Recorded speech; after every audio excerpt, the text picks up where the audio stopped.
Okay, आज का हमारा टॉपिक है batch operating system. Batch operating system एक पुरानी टेक्नोलॉजी है जो आजकल यूज़ नहीं हो रही, लेकिन स्टडी के लिहाज से बहुत इम्पोर्टेंट है। तो ये काम किस तरह करती थी?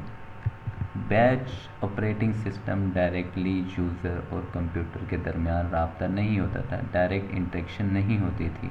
डायरेक्ट इंटरेक्शन से मुराद, जिस तरह आजकल हम अगर कोई वर्ड की कोई फाइल पे कुछ टाइप कर रहे हैं तो हम जो कीबोर्ड से प्रेस कर रहे हैं वही हमें स्क्रीन के ऊपर नज़र आ रहा होता है, इसको बोलते हैं डायरेक्ट इंटरेक्शन।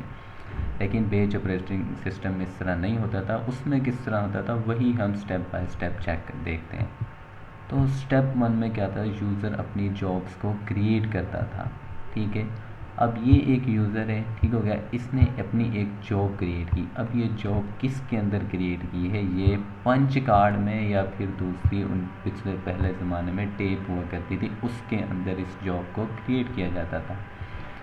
ठीक है, अब ये जॉब्स होती क्या थी? अब जिस तरह की कोई किसी कंपनी ने अपने मुलाजिम की सैलरीज कैलकुलेट करनी है, ये एक जॉब है। किसी ने मंथली रिपोर्ट जनरेट करवानी है, ये भी एक रिपोर्ट है। किसी ने साइंटिफिक कैलकुलेशन करवानी है, ये भी हमारी क्या है? जॉब है। उसके बाद दूसरे स्टेप में क्या करता है, जो जॉब्स क्रिएट की गई हैं वो जॉब्स किसको सबमिट दी जाती थी? कंप्यूटर ऑपरेटर को। देखो, ये यूज़र ने जॉब क्रिएट की और ये सबमिट करवा दी कंप्यूटर ऑपरेटर को। उसके बाद थर्ड स्टेप में ऑपरेटर मेक बैच।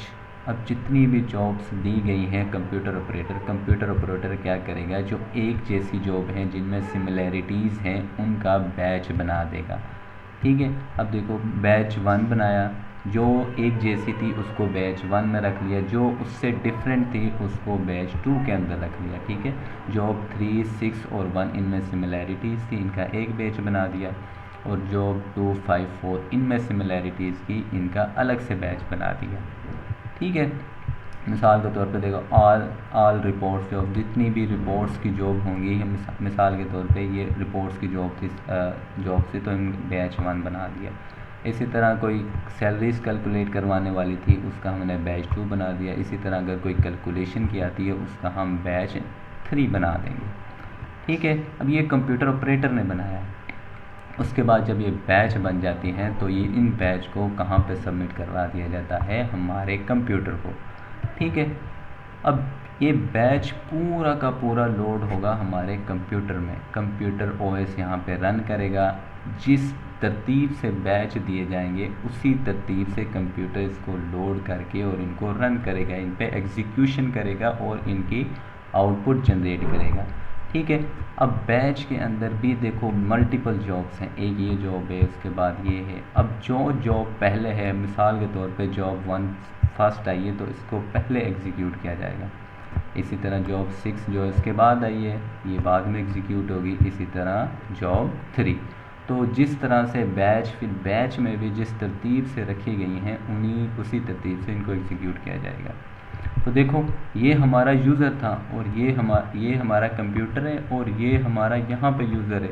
तो देखो, क्या इनमें डायरेक्ट इंस्ट्रक्शन हुई है? नहीं। क्यों? दरमियान में ऑपरेटर्स है, बैच बने हैं, फिर उसके बाद इसको लोड किया गया।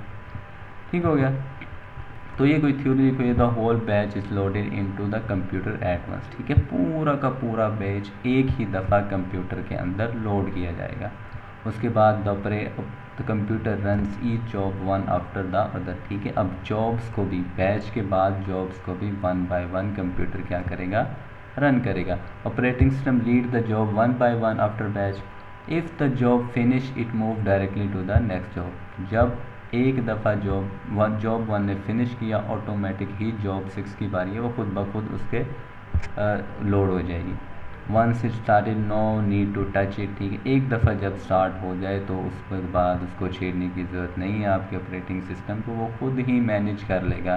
बिल्कुल इसी तरह जिस तरह आप एक सॉन्ग की प्लेलिस्ट चला देते हैं, उसके बाद उसने खुद ही चलना होता है, आपको कुछ करने की ज़रूरत नहीं होती। तो बिल्कुल इसी तरह आपका बैच ऑपरेटिंग सिस्टम काम है। अब इसकी एग्जांपल देख लेते हैं। एग्जांपल में इसमें क्या है, देखो 6 टीचर्स हैं, टीचर 1, टीचर 2, सब ने क्या कर दिया? ये पेपर जनरेट कर दिए। जो हम बात कर रहे थे पंच कार्ड की या टेप की, तो यहाँ पे उस पेपर ले लो, हम समझो पुरानी दुनिया में ही हैं तो पेपर पेपर उसने पेंसिल से लेके कागज़ पे पेपर तैयार कर लिया ऑपरेटिंग सिस्टम का, इंग्लिश का, ये ऊब का, ये तीनों फर्स्ट सेमेस्टर के, उसके बाद ये सेकंड सेमेस्टर के हैं, इंग्लिश, डीबी और मैथ। ठीक हो गया। उसके बाद ये किसको दे दिए जाएंगे, कंप्यूटर ऑपरेटर को। हमने प्रिंट करवाने हैं, यानी कि अब यहाँ पे ऑपरेटर कौन होगा, हमारे प्रिंट वाले भाई जो होंगे वो हमारे कंप्यूटर ऑपरेटर हो जाएंगे, क्योंकि इसी ने प्रिंट करना है। उसके बाद ये क्या करेगा, इनके बैच बना देगा। जो ये पहले सेमेस्टर वाले हैं इनका एक बैच बना देगा, और जो दूसरे सेमेस्टर वाले हैं इनका एक बैच बना देगा। ठीक है, क्योंकि उनको सिमिलैरिटीज़ लग रही है इसमें। ठीक है, तो ये बैच बन गया। और उसके बाद दूसरा हमारा सेकंड सेमेस्टर वालों का बैच बन गया। अब ये बैच लोड हो जाएंगे हमारी प्रिंटिंग मशीन के अंदर। तो देखो, इनपुट के तौर पे बैच 1 दे दिया जाए, पहले ये वाला पेपर प्रिंट होगा, फिर ये वाला, फिर ये वाला, फिर जब पूरा बैच प्रिंट हो जाएगा फिर दूसरे सेमेस्टर वाले बैच की बारी आएगी। उसके बाद ये लोड होके प्रिंट होके आपको आउटपुट दे दी जाएगी। ये सिंपल सी मिसाल थी इसकी। और ये बैच ऑपरेटिंग सिस्टम, अगर किसी को समझ ना आए तो लाजमी पूछिएगा। ये आगे थ्योरी है कि नो डायरेक्ट इंटरेक्शन होती है। User create jobs, user job create करता है, अपने पंच कार्ड में और सबमिट करवा देता है कंप्यूटर। वही हम जो बात कर चुके हैं, ये वो सारी थ्योरी। ठीक है, इसको पढ़ लेना एक दफ़ा। कोई क्वेश्चन हो तो ज़रूर पूछिएगा, और शुक्रिया।